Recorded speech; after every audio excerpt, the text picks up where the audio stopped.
राजनीति में ना कोई स्थायी मित्र होता है और ना दुश्मन। आज जब काशीपुर मेयर दीपक बाली रुद्रपुर मेयर विकास शर्मा के संग पहुंचे गदरपुर में विधायक अरविंद पांडे के निवास पर, तो ये जो तस्वीर दिखा रहे हैं, जो गलवैया हुई है, उसने सारी गलत फहमियां दूर कर दी है। क्या है आगे की राजनीति और जो मुस्कुराहट है वो क्या बता रही है? मेयर दीपक बाली जी हमारे साथ हैं। सर प्रणाम, आपका स्वागत है सिटी न्यूज काशीपुर में। तस्वीर वायरल हो रही है, गलवैया है, क्या कहें, गलतफहमी दूर? नहीं, देखिए ऐसा है कि जैसा कि आपको पता है कि अभी कुछ दिन पहले ही अरविंद पांडे जी, तो हमारे बड़े भाई भी हैं, माननीय विधायक हैं, वो देहरादून में भी मुख्यमंत्री जी से भी मिले थे। और उसके बाद हमारे मुख्यमंत्री जी, जो वैसे ही आप जानते हैं कि बहुत बड़े हृदय के स्वामी हैं, बड़े सहृदय हैं, वो अभी जब गुलरभोज में डैम के निरीक्षण पर आए थे, तो उसके बाद वो अरविंद जी के घर पर भी गए थे, बैठे थे। जहाँ तक सवाल आता है मेरा और हमारे माननीय महापौर रुद्रपुर विकास शर्मा जी का, तो हम लोग भी आज उनसे शिष्टाचार भेंट करने गए थे और मुलाकात हुई।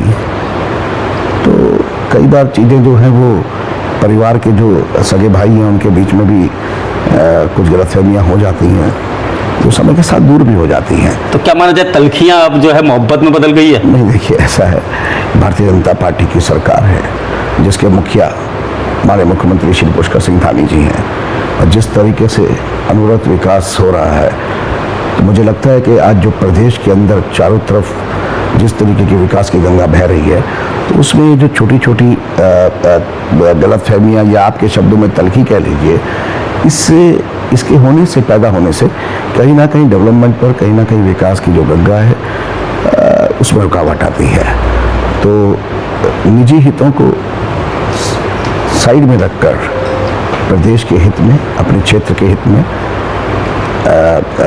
जो है हमेशा निर्णय लेने चाहिए। तो कोई तलखी नहीं है, कोई गलतफहमी नहीं है। बिल्कुल हम दोनों, विकास शर्मा जी और मैं, दोनों उनके अरविंद जी के छोटे भाई की तरह हैं, और आज गए थे और चाय पी और बातचीत। आपकी मुस्कुराहट बता रही है, काफी देर रुके भी हैं आप दोनों, तो किस तरह का राजनीतिक चर्चा हुई और किस तरह से? हाँ नहीं, उनके क्षेत्र के बारे में आने वाले 2027 के जो विधानसभा चुनाव है प्रदेश में, उसमें लगातार तीसरी बार भारतीय जनता पार्टी की सरकार बनाने में माननीय मुख्यमंत्री श्री पुष्कर सिंह धामी जी के नेतृत्व में जो है सरकार कितने कहना चाहिए कि बहुमत से हम लोग कितने सीटों के हिसाब से जीतते हुए ला सकते हैं, किस तरीके से पार्टी को मजबूत करना है। वो वरिष्ठ विधायक हैं, माननीय मंत्री भी रह चुके हैं, उनकी जो राजनीतिक जीवन है वो बड़ा लंबा है। तो ऐसे वरिष्ठ लोगों से मिलने से जो है चर्चा तो होनी संभावित ही है। तो जो चर्चा हुई उससे बहुत कुछ सीखने को भी मिलता है पास में बैठने से। तो और हमारे पास बस डेवलपमेंट की चर्चा के अलावा और विषय क्या हो सकता है?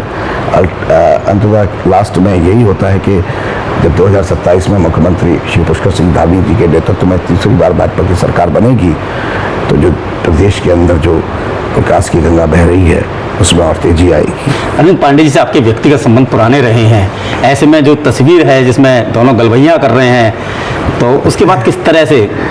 और सुना है कि आपने काशीपुर भी बुलावा दिया है कि आइए चाय पे बैठेंगे। नहीं, उनको बुलावा देने का जरूरत ही नहीं है। उनको बुलावा देने के लिए कि चाय पे बैठेंगे, आइए, ऐसा कहने का जरूरत नहीं है। उनका घर है, जब चाहे वो तब आ सकते हैं, जब उनकी इच्छा होगी वो तब आ जाएंगे। मैंने ऐसा कोई उनको बुलावा नहीं दिया है, ऐसा कुछ नहीं कहा है कि आप आइए। हम लोग आते जाते रहे हैं पहले भी, तो अब भी उनका घर है, वो जब चाहें आ जाएंगे। उनको जब आना होगा उसमें कहीं कोई दिक्कत नहीं है। मुझे जब जाना था मैं चला गया और साथ में बैठा हूँ। बड़ी सकारात्मक हम लोगों ने चर्चा करी है, और कैसे पार्टी को मजबूत किया जा सकता है और कैसे किया जा सकता है, इन सब विषयों पर चर्चा हुई है। तो इसलिए तो जब भी आए स्वागत है उनका। मेयर दीपक बाली आज गदरपुर पहुंचे और अरविंद पांडे से मुलाकात की। मुस्कुराहट साफ बता रही है कि आने वाले दिन जो है राजनीति में अच्छे संकेत लेकर आ रही है। सिटी न्यूज काशीपुर से अपने सहयोगी रिंकू रासिम के साथ में विकास गुप्ता।